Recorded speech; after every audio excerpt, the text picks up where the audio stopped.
우선순위의 복을 받은 아브라함을 우리 함께 묵상하는 시간을 갖고자 합니다. 저는 북극에를 가보지 않지만 북극에 거기에 그린란드라는 곳에 가셨던 많은 탐험가들이 하는 말이 보면 하나 이상한 것들을 느껴진다는 거죠. 북극에 큰 빙산들이 있는데 큰 빙산들인 반면에 또 작은 얼음 덩어리, 작은 빙산들이 있는데 보면 같은 방향으로 흘러가지 않더라는 겁니다. 어떻게 물 위에 똑같이 떠 있는데 어떻게 같은 방향으로 흘러가지 않을까? 우리가 보통 물 위에 떠 있는 빙산이 하나라면 물 밑에는 그거보다 7배 내지 8배 정도 큰 빙산들이 물 아래에 있다는 겁니다. 타이타닉 보니까 물 밖에 있는 그 빙산 보고 저쯤이하고 부딪히다가 결국 물 밑에 있는 더 큰 빙산을 미처 예상하지 못하고 난파된 것처럼 빙산이 보이는 것이 하나라면 밑에는 7, 4, 8 정도 된다는 거죠. 그 빙산들이, 큰 빙산들이 움직이는 방향과 작은 빙산들과 얼음들이 움직이는 방향이 반대 방향으로 갔다가 또는 다른 방향으로 갔다가 이상한 거예요. 조사를 해봤더니 큰 빙산들은 주로 물 안에 이 조류의 흐름, 보이지 않는 조류의 흐름을 따라 흘러간답니다. 그래서 나중에는 이 차운데에서 조류를 따라 흘러가다 보니 난류대로 가게 되고, 그러면 작게는 2년, 길게는 10년 정도 걸려서 그 빙산이 다 녹아 없어진다고 그래요. 근데 작은 얼음 덩어리, 작은 빙산들은 주로 바람이나 파도에 의해서 움직이다 보니 그래서 이 빙산들이 움직이는 방향이 다르게 반대로 흘러간다는 것입니다. 이걸 들으면서 이런 생각을 해봤어요. 자, 우리 세상 사람들이 똑같이 살아가는 게 아니다. 그 패턴들이 다르더라는 거죠. 어떤 사람들은 바람 따라 파도 따라 살아가는 사람이 있습니다. 세상의 물결 따라, 세상의 가치관 따라. 돈이 최고야. 무엇보다도 잘 살아야 돼. 인생을 즐겨야 돼. 그리고 마음껏 누려야 돼. 이렇게 세상의 바람과 파도를 따라 예수를 믿어도 세상 사람과 다를 바 없이 그 바람과 파도를 따라 살아가는 사람이 있는 반면에 우직하게 그 감추어진 바람 밑에 조류를 따라서 보이지 않는 하나님의 이끄심과 인도하심과 말씀을 따라서 그 하나님의 인도하심, 하나님의 이끄심을 따라 성령님의 이끄심을 따라 살아가는, 말씀을 따라 살아가는 사람들도 있더라는 겁니다. 여러분은 어떤 사람이라고 생각이 드십니까? 나는 세상의 바람과 파도를 따라 살아가는 사람인지, 아니면 나는 큰 물 밑바닥에 보이지 않지만 하나님의 이끄심과 성령의 이끄심과 말씀을 따라 살아가고 있는 사람인지, 그런 삶 속에서 나는 과연 내 삶에 지금까지 살아왔던 삶들이 나는 정말 행복하고 내가 믿음으로 살 때 바로 살았는지 한번 우리의 삶을 우선순위에 점검해 보길 원합니다. 창세기 13장에 보면 아브라함과 그리고 롯의 이야기가 나옵니다. 땅을 선택할 때 있어서 롯이 먼저 좋은 땅을 선택한다 합니다. 그러나 그 선택이 옳은 선택이 아니었다는 거. 바람 따라 물결 따라 선택했지만 결국이 잘못된 선택을 보여주고 소돔과 같은 아브라함 오히려 그 좋은 선택이었다는 걸 보여주죠. 또 창세기 22장에 보면 아브라함이 하나밖에 없는 자기 사랑하는 독자 이삭을 바친 사건이 나오거든요. 정말 하나님 어떻게 가장 귀한 것을 바치면 나는 무엇이 됩니까? 함에도 불구하고 하나님 말씀에 순종했던 아브라함의 선택이, 우선순위의 선택이 그것이 하나님의 오히려 은혜와 복을 받았던 것을 보면서 우리가 무엇을 선택할 때 내가 우선순위가 있거든요.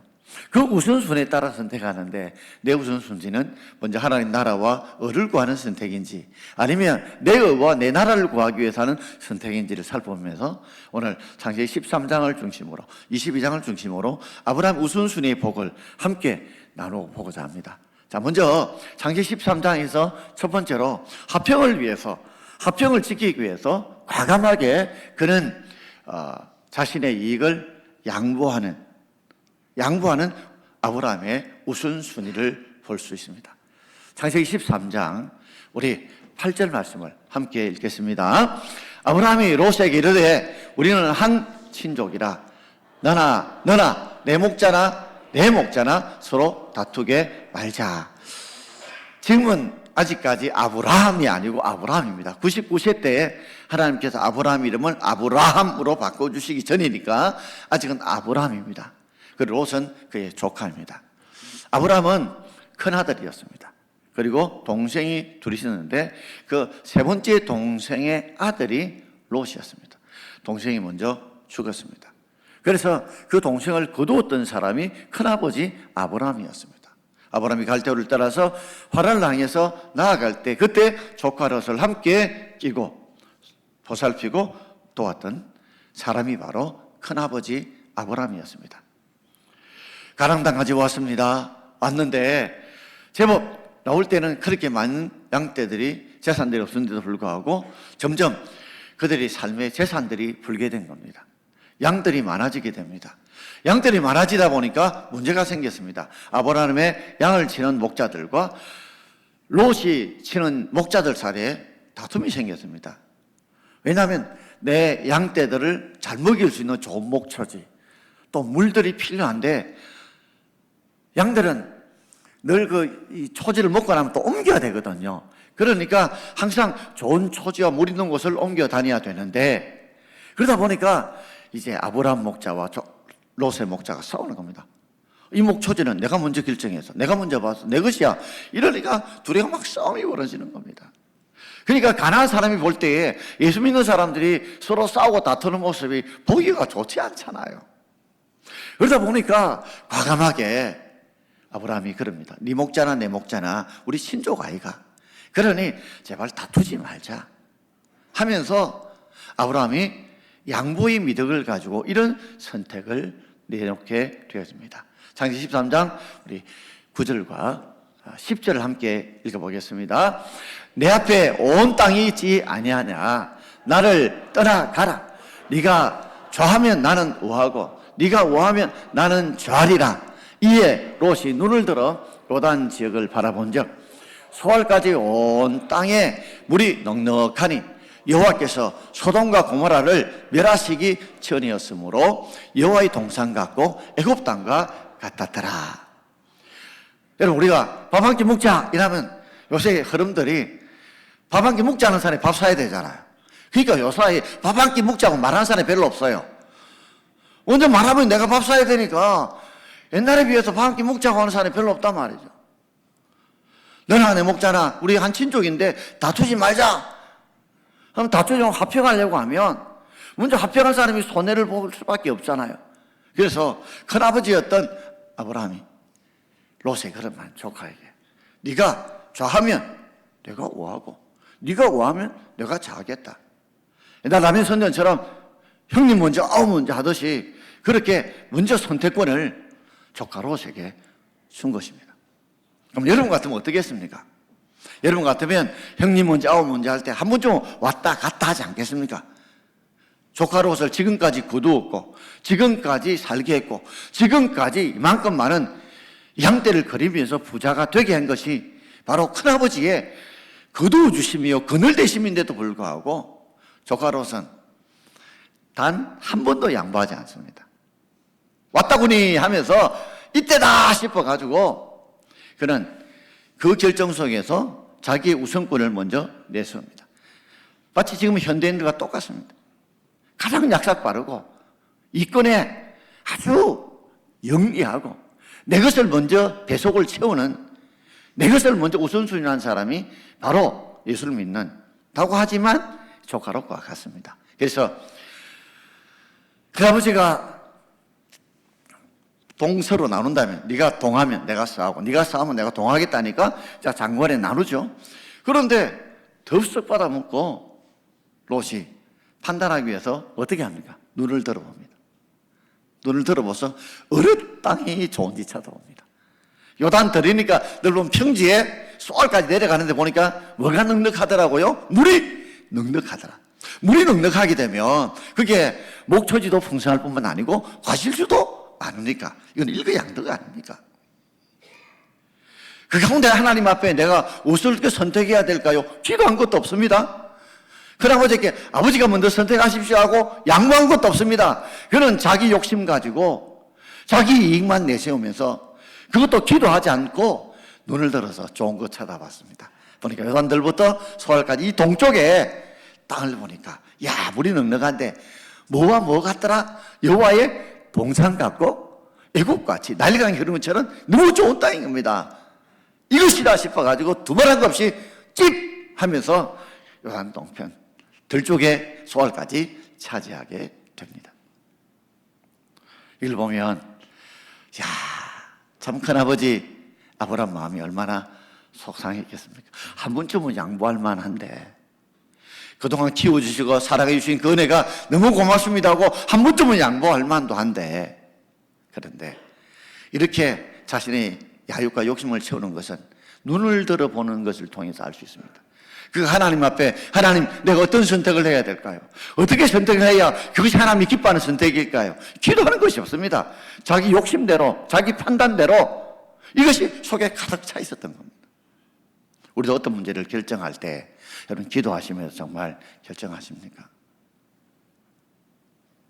어쨌든 세상의 가치관처럼 그것이 물질, 명예, 권세라고 하는 거기에 내 생각과 마음이 꽂혀서 그것이 내 우선순위가 돼서 혹 결정하고 있지는 않습니까? 근데 처음에 그 선택은 정말 롯이 볼 때 옳은 선택이었고 좋은 선택이고 넉넉한 선택이고 잘 되는 선택이었을 줄 압니다. 그런데 세월이 흘러서 무슨 일이 벌어졌습니까? 창세기 19장 24절과 25절을 함께 읽겠습니다. 여호와께서 하늘 곧 여호와께로부터 유황과 불을 소돔과 고모라에 비같이 내리사 그 성들과 온 들과 성에 거주하는 모든 백성과 땅에 난 것을 다 엎어 멸하셨더라. 아멘. 누가요? 여호와께서.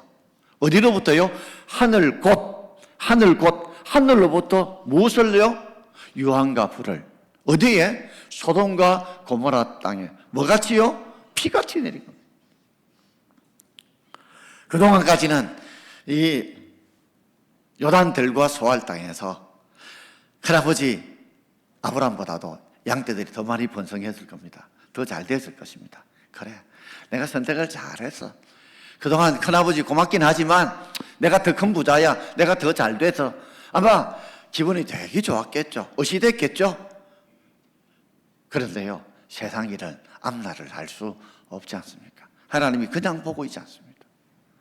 하나님께서 어찌 보면 화평을 위해서 양보하고 희생하는 사람들을 그냥 두지 않습니다. 지켜보고 계시다가 때가 되면 하나님께서 하늘로부터 유황과 불을 내리십니다. 유황은요, 굉장히 오래 타고 강하게 만든 자라요.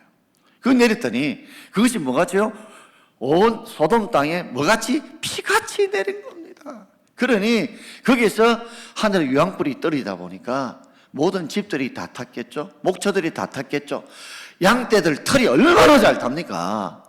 근데 급하게 도망쳐 나왔던 롯이 당시 같으면 금덩어리나 돈덩어리 있으면 가벼우니까 그거라도 가지고 나올 건데 당시에는 양들이나 땅이나 집들이 재산이다 보니까 결국 몸 밖에 빠져나올 수 없는 겁니다. 한마디로 알거지 된 겁니다. 한마디로 망하고 마는 겁니다.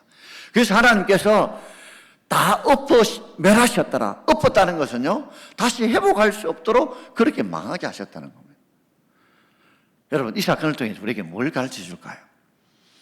우리가 어떤 세상을 살아가면서 우리 어떤 선택을 할 때 우리는 우리의 물질이 우선순위입니까? 내 것이 우선순위입니까? 내만 잘 되면 된다는 그 우선순위의 삶을 살면 처음에는 잘 된 것 같이 보이고 그리고 그것이 옳은 선택처럼 보일지 몰라도 하나님이 그냥 있지 않습니다. 그 하나님 반드시 살아계시고 공의로운 하나님이기 때문에 어쩌면 손해보고 희생하는 자에게 하나님께서는 그냥 두지 않습니다. 우리 삶 속에서 한번 곰곰이 좀 멀리 한번 내다보십시오. 좀 멀리 한번 바라보십시오. 야, 믿음으로 살았던 사람들, 양보하고 희생하고 헌신했던 사람들, 화평했던 사람들의 그 결말이 어떻는가 한번 보십시오. 그 후손들이 어떻게 됐는가 한번 살펴보십시오.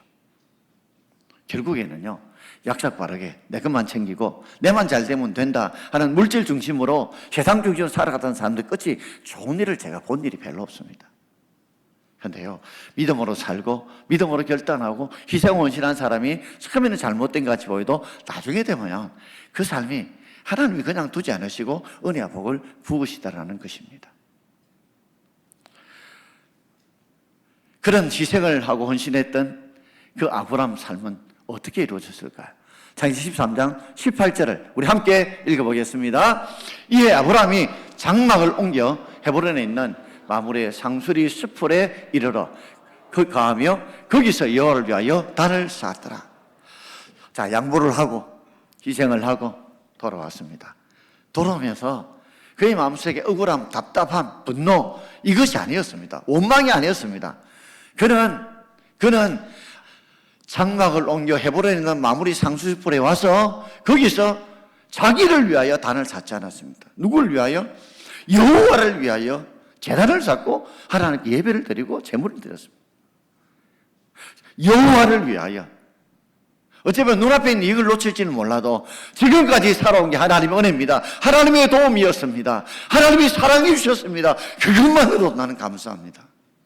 그런 마음으로 자기를 위하여 제단을 쌓지 않고 하나님, 내가 조카 오빠다 더 잘되게 해주십시오. 더 돈 많이 벌게 해주십시오. 번성게 해주십시오. 이 기도가 아니었습니다.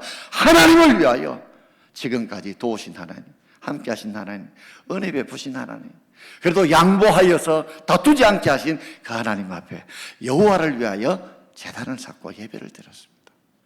세상 사람은 다 어리석다고 손가락질 모르지만 나중에 하나님은 아브라함이 어떤 큰 복을 주시는지 우리는 성경을 압니다. 자, 창세기 22장으로 넘어가서 이제 양보를 통해서 하나님 화평을 이루어 나갈 때에 더 큰 복을 주시는 하나님을 우리가 경험하기를 원하는데, 이제 두 번째, 하나밖에 없는 자기 아들을 독자까지 죽이기까지 하나님의 말씀에 순종하는 우선순위를 보여주는 이 아브라함을 우리가 한번 묵상해 보고자 합니다. 창세기 22장 2절 말씀을 우리 함께 읽어보겠습니다. 여호와께서 이르시되 내 아들 내 사랑하는 독자 이삭을 데리고 모리아 땅으로 가서 내가 내게 일러준 한 산 거기서 그를 번제로 드리라. 아멘. 참 하나님이 말씀도 참 아프게 하십니다. 네 아들 이삭을 바치라 하면 될 텐데 내 아들 해놓고 그 다음에요 네 사랑하는 그것도 하나밖에 없는 독자. 그러니까 내 아들 이삭을 바치려 되는데 내 아들 네 사랑하는 독자 바치라고 합니다. 어디로? 모리아 산까지 데리고 가서 바치라고 합니다. 자, 브엘세바에서 모리아 산까지 창세기 22장 4절에 보면 며칠 걸렸다고요? 3일 걸렸습니다. 그래서 하나님께서 바치려 했다면 객기로 흥분으로 욱하는 마음으로 바칠 수 있을지 모르지만 3일이라는 기간 동안에 그 아들 이삭을 데리고 그리고 번제를 드려야 되니까 번제는 태울 번자거든요. 태울 번 제사제자거든요. 그러니까 태워서 불에 태워서 드려야 되니까 그러니까 나무와 불이 필요하거든요. 그러면 태워 드리려면 먼저 죽여야 되잖아요. 하나밖에 없습니다. 100세 때 나왔어요. 더 나올 수도 없었습니다. 그런데 그 사랑하는 독자를 하나님께서 죽여가지고 불에 태워서 가루로 드리라는 거예요. 자, 번제가 태울 번자라는 이 번제는 희생의 의미가 되는 게 나의 모든 것이 다 뭐요? 가루가 되는 겁니다. 그것은 다 뭐로 올라간다? 연기로 올라간다. 나의 모든 것을 다 가루가 될 정도로 다 희생할 정도로 하나님 앞에 온전히 드리는 것이 번제입니다. 만약에 여러분 하나님께서 여러분께 딱 하나밖에 없는 가장 귀한 것을 하나님 앞에 바치라고 한다면 그것도 죽여서 태우고 번제로 드린다면 여러분 어떻게 하시겠습니까? 아마 흥정하지 않겠습니까? 하나님 다른 거 드리면 안 되겠습니까? 다른 거 좀 드리면 안 되겠습니까? 양떼들 다른 짐승 드리면 안 되겠습니까? 또 하나님이 어떻게 사람을 죽여서 어떻게 사람을 번제 제물로 드릴 수 있습니까? 이건 성경에 맞지 않습니다. 이거는 성경에 맞지 않은 겁니다. 하나님 이럴 수는 없습니다. 그리고 하나밖에 없는 아들인데 하나님 저 하늘에 많은 별처럼 땅에 모래알처럼 자손 번성케 해주신다 했는데 아직도 이 아들 장가도 안 갔는데 그러면 하나님 약속이 어떻게 됩니까? 그러니 하나님 좀 적당히 타협합시다. 네, 아들 대신에 짐승들, 양떼들 좀 많이 바치고 이럴 테니 하나님 양보 좀 하이소. 나도 옛날에 조카 로색에 양보했는데 하나님도 좀 양보 좀 하이소. 어쩌면 속으로 그렇게 흥정할지도 모릅니다. 그런데 아브라함은 하나님과 흥정했다는 기록이 성경에 없습니다. 그걸 하나님의 드리라는 명령을 그대로 받아야 됩니다. 창세기 22장 7절과 8절을 함께 읽겠습니다. 이삭이 그 아버지 아브라함에게 말하여 이르되 내 아버지여 하니 그가 이르되 내 아들아 내가 여기 있노라. 이삭이 이르되 불과 나무는 있거니와 번잘 어린 양은 어디 있나이까? 아브라함이 이르되 내 아들아 번잘 어린 양은 하나님이 자기를 위하여 친히 준비하시리라 하고. 자, 3일 길이었습니다. 길 동안에 함께 갔던 이삭, 아브라함, 그리고 불과 나무 뜰감, 그리고 아마 함께 가던 종들도 있었겠죠. 그 3일 길 동안에 아브라함 머릿속에 얼마나 많은 생각들이 지나갔겠습니까? 다른 방법은 없을까? 다르게 좀 하면 안 될까? 내가 어떻게 하나밖에 없는 내 아들을 죽여? 어떻게 하나님 앞에 자고서 죽인단 말이야? 내 눈앞에서? 여러 가지 갈등들이 많지 않겠습니까? 그리고 이삭, 그 하나밖에 없는 독자 이삭도 얼마나 질문을 많이 해요. 아버지요, 왜 가야 되는데요? 우리 근처에서 브엘세바에도 제사 드릴 수 있잖아요. 그것이 가야 됩니까? 하는 여러 가지 보이지 않지만 말들과 오고 갔겠죠. 그런데 드디어 모리아산에 도착했습니다. 이삭이 도저히 이제는 궁금해서 못 견딜 상황이 왔습니다. 그래서 아버지께, 아브라함께 이렇게 묻습니다. 아버지요, 내 여기 있다. 말해봐라. 아니, 하나님 앞에 번제 제사 드리는데 불도 있고 나무도, 뗄감 나무도 있는데 번잘 어린 양은 어디 있습니까?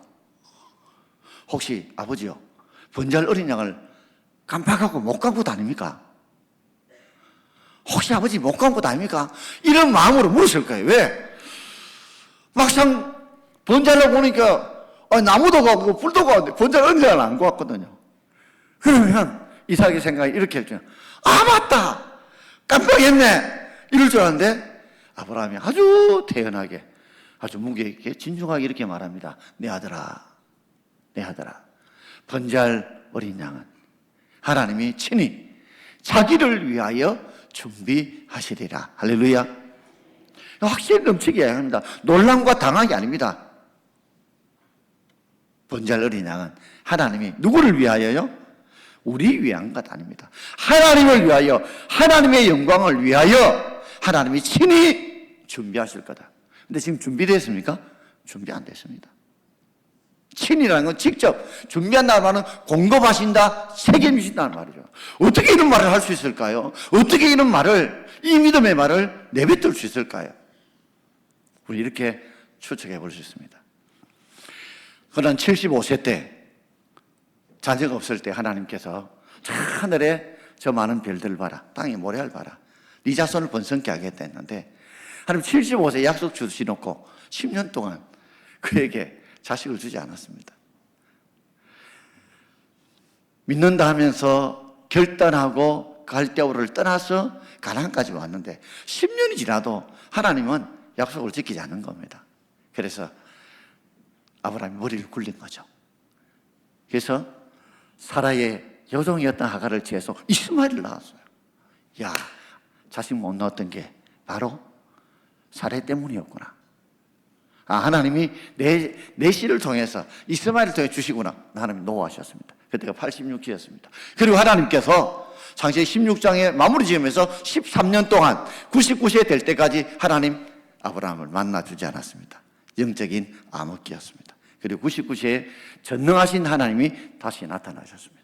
로마 4장을 보면 아브라함이 바랄 수 없는 가운데 바라고 믿었습니다.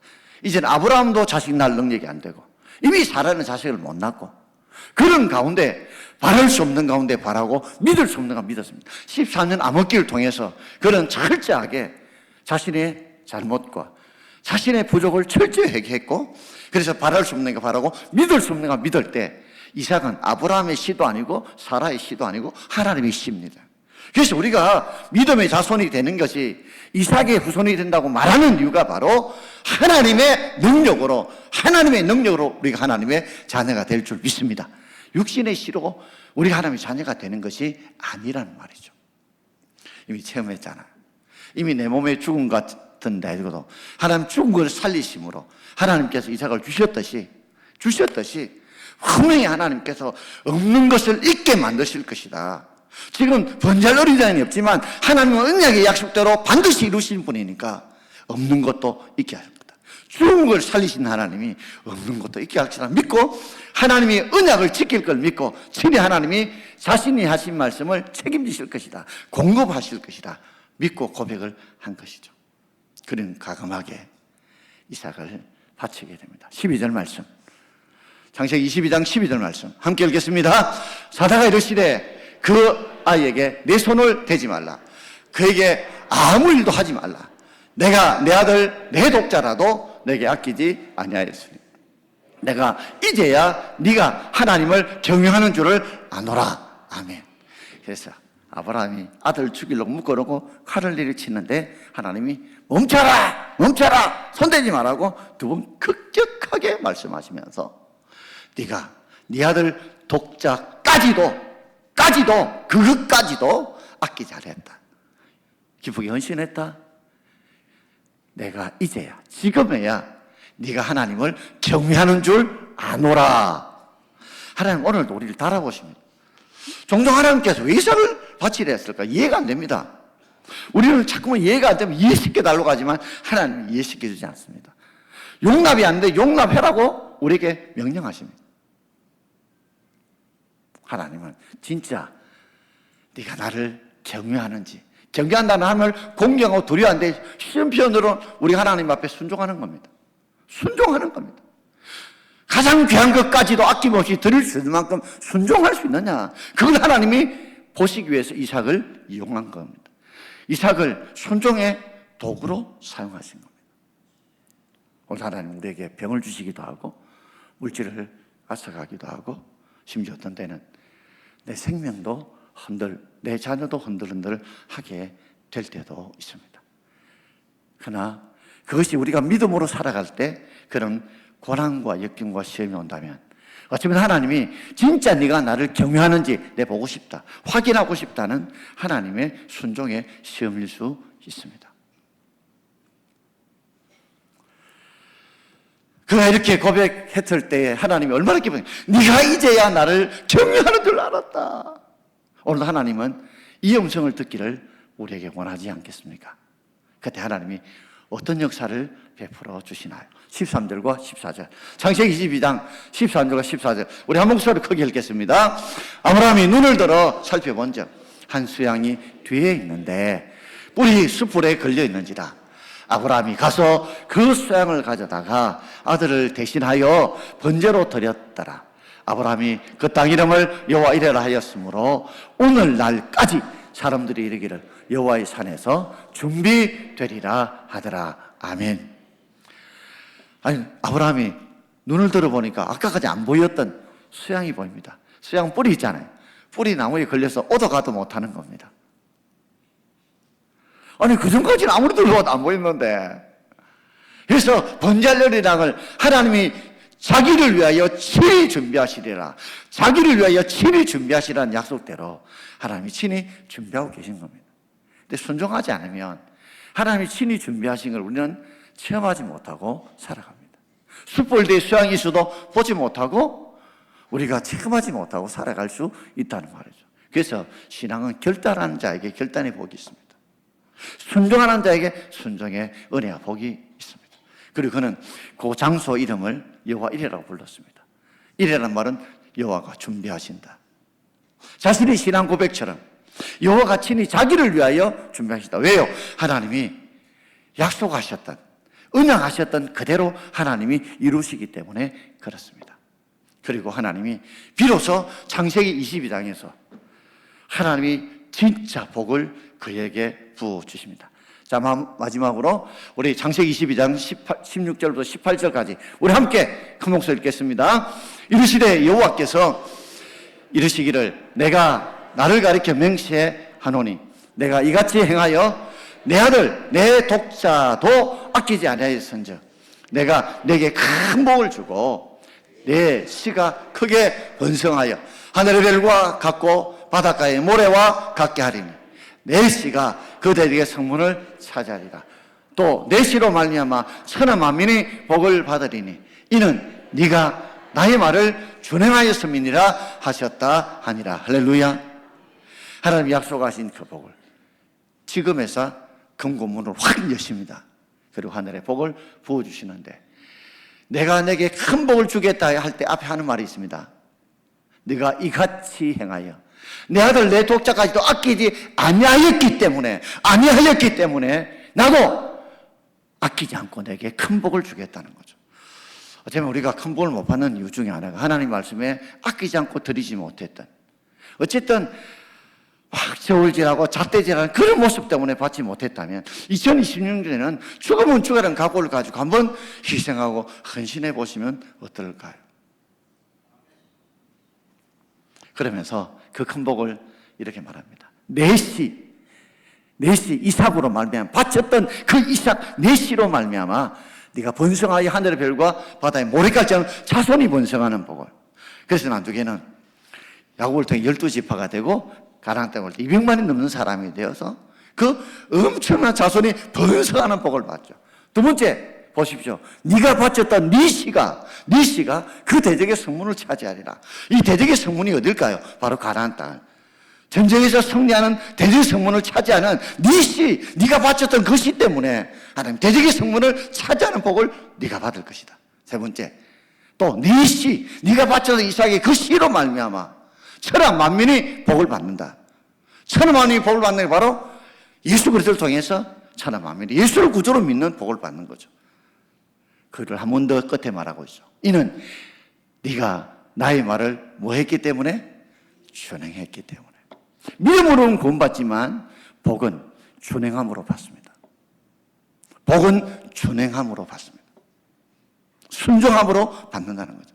우리가 바쳤던 그 씨가, 내가 바쳤던 그 씨가 그로 말미암아 자손이 번성하는 복을 받고, 내가 바쳤던 그 씨가 그 씨로 말미암아 대적의 성문을 차지하는 복을 받고, 내가 바쳤던 그 씨 때문에 천하 만민이 복을 받는다. 자손이 번성하는 복 다 받고 싶지 않습니까? 대적의 성문을 차지하는 그 땅을 차지하고 정복하는 복을 받고 싶지 않습니까? 그리고 네 씨로 말미암아 내 자손 후 대대가 예수를 구주로 믿는 그 믿음의 복을, 영적인 복을 받고 싶지 않습니까? 근데 그게 네 씨로 말미암아 네가 바치고 했던 그 이삭의 씨로 말미암아 그 복이 온다는 거, 그걸 우리에게 깨우쳐 주죠. 사랑하는 성도 여러분, 이 말씀을 들으면서 여러분 어떤 생각이 드십니까? 야, 목사님 너무 밀어붙이시네. 예, 밀어붙여야 됩니다, 여러분. 우리는 바람 따라 물결 따라 움직이는 그런 사람이 되지 말고 하나님의 조류에 따라서 움직이는 사람이 되어져야 합니다. 제가 다음 주간에 노아에 대해서 이야기하면서 이찬혁에 대한 그런 이야기를 좀 드리려고 하는데요. 대중가수이지만 믿음을 선포하고 천국을 선포하는 자를 통해 하나님이 크게 쓰신 걸 보면서 여러분 이 땅에 한번 결단해 보시면 어떨까요? 2026년도에는 네가 바쳤던 그 씨로 말미암아 네 자손이 번성하고 대적의 성문을 차지하고 천하 만민이 복을 받는 그런 은혜와 복이 저와 여러분께 있기를 주의 이름으로 축원드립니다.